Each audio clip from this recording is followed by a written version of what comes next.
Está con nosotros Paul Granda, presidente del Consejo Directivo del IES. Gracias por aceptar esta invitación. Volviendo sobre el tema de inicio, el tema al que aborda la nota previa, queremos preguntarle, ¿cuál es el estado de los funcionarios cuya destitución recomienda el informe de Contraloría? Ya que no lo puede ordenar, evidentemente, pero lo recomienda. Buen día. Así es, como usted sabe, es un informe que se ha aprobado. Ese informe tiene un debido proceso. En este momento seguramente habrán sido notificados los funcionarios, tanto con la destitución y con las glosas, porque como se ha establecido, digamos, hay un monto también, una responsabilidad pecuniaria de algunos de los funcionarios que constan de estas observaciones, de estas recomendaciones de Contraloría. Y en el debido proceso entiendo que hay un periodo en el que los funcionarios podrán presentar las pruebas de descargo, digamos. Todavía la resolución, o en este caso las sanciones, no están en firme. Sin embargo, nosotros desde el Instituto de Seguridad Social, por supuesto, acataremos las recomendaciones de la Contraloría con absoluta rigurosidad. Y vale la pena también decir, Eduardo, que de alguna manera se corrobora nuestro planteamiento inicial de principios de año, en donde nosotros le planteamos al país con absoluta transparencia cuál era la situación del Instituto de Seguridad Social, es decir, una situación complicada, una situación de un manejo, digamos, por decirlo menos, irresponsable. Por ejemplo, se establece que ha habido un incremento significativo en cuanto a personal. Esto habrá que obviamente verificar ya con el estudio de plantilla óptima que estamos haciendo y tomar las medidas que corresponden.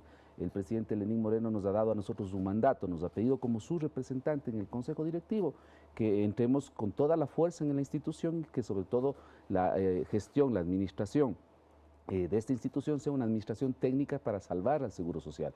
Para concluir sobre el tema de la Contraloría, la Contraloría, de alguna manera, el informe lo que también permite conocer es que había una práctica de descuentos de estos, los famosos diezmos que se han presentado en otras entidades y que también era una práctica en el Instituto Ecuatoriano de Seguridad Social. Esto, a su vez, implica círculos y redes de influencia política dentro de la institución que trabajan y se financian en base a este tipo de prácticas.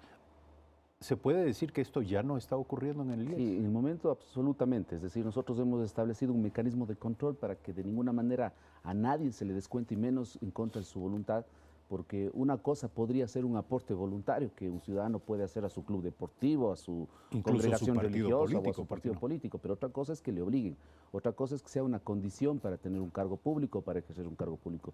Yo me atrevo a decir al día de hoy que eso está absolutamente desterrado de la institución. Ahora, ¿se está estudiando la posibilidad de reducir la nómina de empleados de la seguridad social? ¿Cuál es el criterio que se Estamos haciendo un estudio de plantilla óptima, dos criterios fundamentales. Mire, la primera decisión que tomamos es no contratar ni incrementar el personal desde que nosotros llegamos. No se olvide además que nosotros somos consejo directivo, es decir, hay una administración. Se ha dado esa disposición a la administración, a la Dirección Nacional del Seguro Social. Y solamente con esa decisión ya tenemos un impacto de que sin cumplir o sin cubrir, en este caso las partidas libres, sin cubrir las vacantes que se han generado en la institución o aquellas personas o las vacantes que se generan producto de una renuncia, etcétera, etcétera, ya hay una reducción de aproximadamente 400 personas en un mes y medio.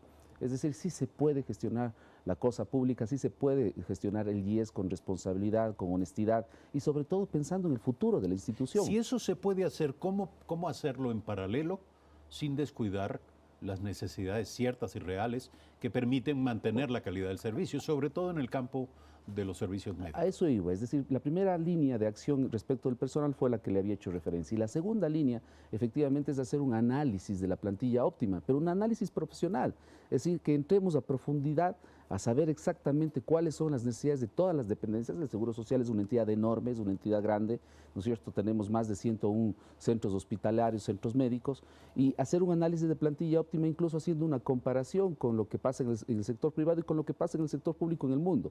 Es decir, un hospital de 100 camas, ¿cuántas personas necesitan? ¿Cuál es su producción? ¿Cuál es su capacidad máxima? Entonces estamos haciendo paralelamente este análisis para que efectivamente podamos tener la cifra adecuada y tomar las decisiones que correspondan. Lo que no vamos a dejar dejar de hacer, Eduardo, y eso es importante que los ecuatorianos sepan, es tomar decisiones con absoluta rigurosidad. Hay que darle sostenibilidad al seguro social, hay que lograr que el seguro social tenga vida los próximos 30, 40 años. Las próximas generaciones tienen derecho a tener una pensión jubilar y los afiliados actuales, nosotros, los afiliados actuales, quienes estamos contribuyendo al seguro social, requerimos tener un servicio de salud eficiente y de calidad. Ya vamos a los temas de fondo, a los temas estructurales que usted ha mencionado, pero en este momento hay personas que dan testimonio acerca de que los servicios médicos han mejorado, pero también hay quienes dicen lo contrario. ¿Cuál es la verdad? El Seguro Social tiene mecanismos y herramientas de autoevaluación y autocontrol respecto de la calidad de los servicios. Mire, ese es uno de los problemas que hemos detectado. No existe un modelo de gestión.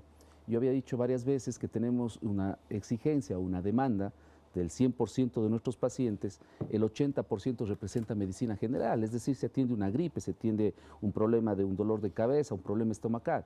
El problema es que ese 80% en gran medida se atiende en nuestros centros hospitalarios de tercer nivel, es decir, en aquellos que tienen cierto nivel de especialización o en donde se hacen intervenciones quirúrgicas de alto nivel. Y esto sigue aconteciendo. Y esto sigue aconteciendo. Porque si me permite, ¿por qué no hay un modelo de hemos gestión? Escuchado durante años. Por eso lo que nosotros estamos haciendo como medida inicial, como una medida al corto plazo, es implementar nuestra red o mejorar nuestra red de salud de primer nivel, es decir, los centros médicos. Vamos a incrementar 80 centros médicos en alianza con el sector público en algunos casos y en el sector privado en otros casos, para que nuestros pacientes, esa demanda del 80% se atienda ahí, no solamente por una razón de eficiencia desde el punto de vista de la atención médica, sino por un asunto de eficiencia económica, porque es mucho más barato que usted se atienda en un centro de salud, su gripe, a que usted se atienda su gripe en el hospital HCAM o en el José Carrasco de la ciudad de Cuenca. Generando congestión. Y generando congestión es mucho más caro en un hospital de esas características por el costo operativo. Entonces hay que establecer un modelo de gestión que ya lo estamos implementando.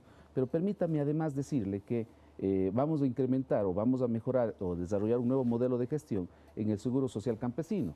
En el Seguro Social Campesino tenemos 659 centros de salud. Es decir, más los nuevos prestadores que son 80, más los 47 del Seguro General, del Seguro Social que tenemos de primer nivel, vamos a tener 786 centros en todo el país, lo cual nos va a permitir tener una cobertura de mucho más eficaz, mucho más eficiente y ahorrar recursos del Seguro Social optimizando su utilización. En este momento, ¿hay claridad respecto del déficit en la prestación del servicio? Por supuesto, y no solamente hay claridad desde el punto de vista del corto plazo, es decir, de la operación año a año. No me refiero al déficit económico, me refiero a cuántas personas se quedan sin atención. Tenemos más o menos ya una evaluación, precisamente es otro de los temas que debemos superar. Por ejemplo, el Seguro Social no tiene un sistema informático único, tiene una suerte de Frankenstein. Entonces muchos de los sistemas informáticos ni siquiera se hablan entre sí, entonces es muy difícil extraer información. Ese es un tema que hay que superar, ¿no? Si no tenemos una herramienta tecnológica, cuando usted tiene millones de atenciones al año y cuando usted invierte más de 2.200 millones de dólares en la atención médica, es muy difícil administrar una institución de estas características. Por eso estamos también estableciendo ya un mecanismo para tener una sola plataforma tecnológica para la atención médica y una sola plataforma tecnológica para el manejo financiero y que nos permite incluso facturar, en el sentido de saber cuántos recursos estamos invirtiendo en salud y cuánto se invierte en cada paciente que llega al Seguro Social. Cuando usted dice facturar, hay quienes comienzan a pensar que te pondrá fin a la gratuidad de los servicios. Es que es importante que sepamos el costo que tenemos por cada paciente. No me refiero, obviamente, al final de la gratuidad. Que finalmente no hay gratuidad. Y que la gente finalmente esto es resultado del aporte de los ecuatorianos. Pero es importante que, por ejemplo, si usted va al Seguro Social a atenderse por cualquier dolencia, sepa exactamente cuánto el Seguro Social invirtió en usted para curarle. Es importante que usted lo sepa como usuario y es importante para nosotros como institución para optimizar gastos, para ser más eficientes y obviamente para sacar un monto global que sea exacto, que sea preciso. Ha dicho usted que marzo será el mes del diálogo nacional sobre la seguridad social y a principios de enero usted ya calentó el ambiente con declaraciones acerca de la complejidad de la crisis. Dijo usted, debemos evitar que el Seguro Social siga desangrándose. Cuéntenos, ¿cuáles son las vías, las formas de este desangre? Mire, es importante que lo que usted acaba de decir, nosotros lo que hemos hecho, y también por un mandato del presidente, y yo creo que es la filosofía del presidente de la República, es hablar con la verdad a los ecuatorianos y ecuatorianas. Es decir, nosotros hemos preferido decir las cosas con absoluta transparencia, Por eso hemos planteado que existe un acuerdo nacional, que en una mesa de diálogo todos los actores nos sentemos a discutir sobre los temas de trascendencia de la seguridad social, y creo que ese fue el primer paso. En marzo nosotros tendremos afinada ya la metodología, lo estamos haciendo con la OIT, con la Organización Internacional del Trabajo. Esa metodología se va a dividir en 3 partes, en 3 fases. Primero, la información, porque es importante que todo el Ecuador hable el mismo lenguaje, que tengamos los mismos datos, porque si partimos de supuestos distintos, seguramente la receta va a ser distinta. Entonces, una vez que tengamos la información común todos, que lo lograremos en nuestra aspiración en 3 meses, pasaremos a mesas de diálogo especializadas, en donde buscaremos acuerdos entre todos, para llegar a la firma, a la suscripción. Yo espero que entre el mes de septiembre y octubre de este año, de un gran acuerdo nacional. Este es un ejemplo que se ha repetido en varios países del mundo, Eduardo. Esto no es un Le tema, quiero preguntar esto sobre no es un tema inédito, ¿no? me imagino que esté inspirado en otros modelos. ¿De dónde? ¿De qué país? Por ejemplo, voy a citar uno de los ejemplos, que es de España. En España se firmó un pacto de Toledo. Es decir, todas las fuerzas políticas del país, de derecha, de centro, de izquierda, de todo el espectro ideológico, más los actores involucrados, afiliados, empresarios, trabajadores, se sentaron en una mesa de diálogo. Y eso es lo que debemos hacer en el país. Y lograron definir una política pública de común acuerdo. Y esa política pública desde el año 1995 hoy se viene cumpliendo. Pero ¿cómo hacer eso en el Ecuador cuando hay fuerzas políticas que hablan a nombre de concepciones como las de apuestan por el fracaso de la seguridad social hay fuerzas políticas pública y por el éxito de los modelos de AFPs, de prestación privada de servicios, de privatización de la seguridad social? Que apuestan por el fracaso del país, Eduardo. Hay fuerzas políticas que dicen estar en las calles queriendo desestabilizar el gobierno porque apuestan al caos. Esas fuerzas políticas hay que rechazarlas. Esa acción política es politiquería, eso es demagogia. El país requiere trabajar y en eso está enfocado el gobierno nacional. Mire, para llegar a un acuerdo nacional se necesita madurez. Y tenemos que trabajar precisamente en un proceso en donde todos nos sentemos en una mesa de trabajo. El seguro social o la seguridad social no es un tema ideológico, no es un tema político. La seguridad social va a garantizar la estabilidad de millones de ecuatorianos hacia el futuro. Va a garantizar la pensión jubilar, hoy garantiza la pensión jubilar de 580.000 personas, que la única fuente de ingreso es su pensión jubilar después de haber dado su vida trabajando. Y eso es justo, eso es lo que queremos nosotros, y nosotros como gobierno nacional y yo como representante del presidente del Consejo Directivo es lo que quiero para el Seguro Social, es garantizar su sostenibilidad pensando en los próximos 30, 40 años, que nuestros hijos y que todas las familias que tienen en este momento atención del Seguro Social reciban una atención de salud eficaz, de calidad. Entonces hablando yo creo que si queremos de fuerzas allá, políticas y de otras agendas, se dice de que al calor, bajo la sombra del gran paraguas, de acuerdo con el Fondo Monetario Internacional, se alientan las ideas de privatización de la seguridad social y de penetración, de intervención en el sistema de la seguridad social. No es así y eso sería absolutamente falso. Si alguien lo dice está mintiéndole al país. De ninguna manera hay ningún tipo de condicionamiento. Si bien no es una responsabilidad nuestra desde el sector social, no se olvide que tengo la oportunidad de presidir ese consejo o ese gabinete de lo social a nombre y en representación del presidente de la República. Digamos, de ninguna manera ha habido un condicionamiento de estas características. Si alguien dice eso, Eduardo, le está mintiendo al país. Eso hay que hablar con absoluta franqueza y con absoluta transparencia. Es decir, no será esa la agenda más bien por el contrario, a discutir en marzo. No, de ninguna manera. Y más bien por el contrario, lo que se está apostando en ese acuerdo con multilaterales de diferente índole, como el Banco Mundial, como el Banco Interamericano de Desarrollo, como incluso la Agencia Francesa de Cooperación, es decir, es una agenda profundamente social. Es decir, lo que ha logrado el gobierno es un acuerdo con los multilaterales con un perfil social, porque este gobierno es un gobierno que sobre todo prioriza la atención a los más vulnerables. Aprovechamos su condición de coordinador de lo social en el gobierno para preguntarle precisamente sobre esto. Ya se ha comenzado a ofrecer información sobre las condiciones, términos y destinos de los recursos que recibirá el país hasta el año 2020 o 2021. Estamos muy interesados en saber qué cantidad y en qué calidad y con qué propósitos serán destinados recursos de deuda o de empréstitos de estas líneas de multilaterales hacia las políticas sociales. Mire, el detalle, sobre todo en cuanto a las condiciones, que son, entiendo yo, de carácter muy general, lo cual es muy bueno para el país, porque eso le da absoluta autonomía y soberanía para que el país tome las decisiones que tenga que tomar. Y creo que tiene que ver además con una normal administración o con una administración normal de carácter eficiente que debe tener todo gobierno. Sí, hay que ser eficientes también en la administración de la cosa pública, pues no debemos acostumbrarnos a manejar a la voz del carnaval a propósito de que se acercan las fiestas de carnaval. Es decir, la administración pública tiene que ser producto de una administración rigurosa, responsable, cuidando cada centavo de dólar de los ecuatorianos y ecuatorianas. En ese contexto, por supuesto que lo que se ha priorizado es que los recursos, gran parte de los recursos que se reciban se inviertan en lo social, porque este gobierno cree profundamente que la inversión en lo social va a generar una estabilidad, va a generar mejores condiciones de vida, va a generar posibilidades y oportunidades para más ecuatorianos. Entonces, por ejemplo, se va a priorizar en gran medida los proyectos que son parte para nosotros de lo que es el proyecto Toda una Vida. El proyecto Casa para Todos, el proyecto Las Manuelas, que es un proyecto que atiende a personas con discapacidad. Vamos a entregar de manera mucho más intensiva, si cabe el término, ayudas técnicas para aquellas personas que han sido olvidadas históricamente en este país y que el propio presidente de la República en su momento fue quien lideró el proyecto de Las Manuelas y hoy lo lidera, él lo diseñó para llegar a más personas en situación de discapacidad. Tenemos el proyecto Misión Ternura, que es generar el bienestar de aquellas personas entre 0 y 5 años.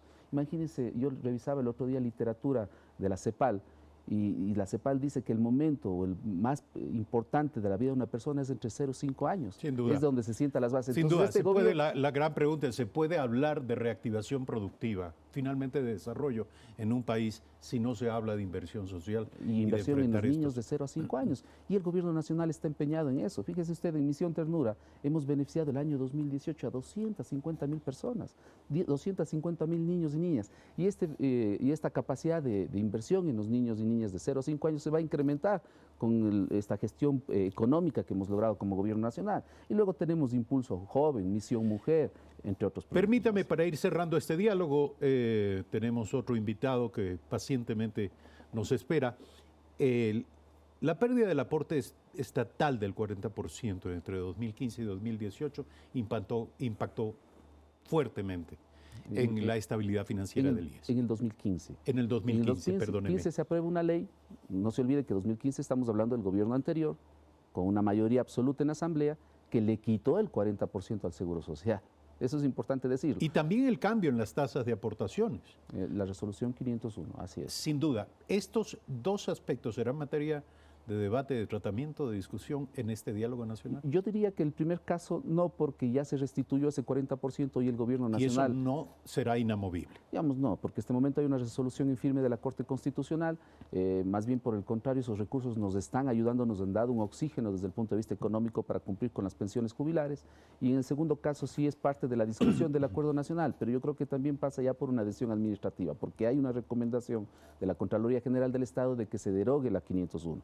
Lo que nosotros estamos es generando las condiciones para que esa derogatoria de la resolución 501 no tenga un impacto económico. Es decir, regresar los fondos que este momento tiene el Fondo de Salud al Fondo de Pensiones, con lo cual quedaría financiado, pero debemos buscar mecanismos para que el Fondo de Salud esté obviamente financiado para no tener problemas de operación en nuestro sistema. Para concluir, ¿quiénes deben de manera indispensable? Ya hablamos de quienes seguramente ni siquiera estarán interesados en estar allí, pero ¿quiénes deben sentarse alrededor de la mesa en este diálogo nacional? Trabajadores, jubilados, afiliados, por supuesto empresarios, todas las fuerzas políticas, todos los actores sociales del país, debemos estar en esa mesa de diálogo y así lo vamos a hacer.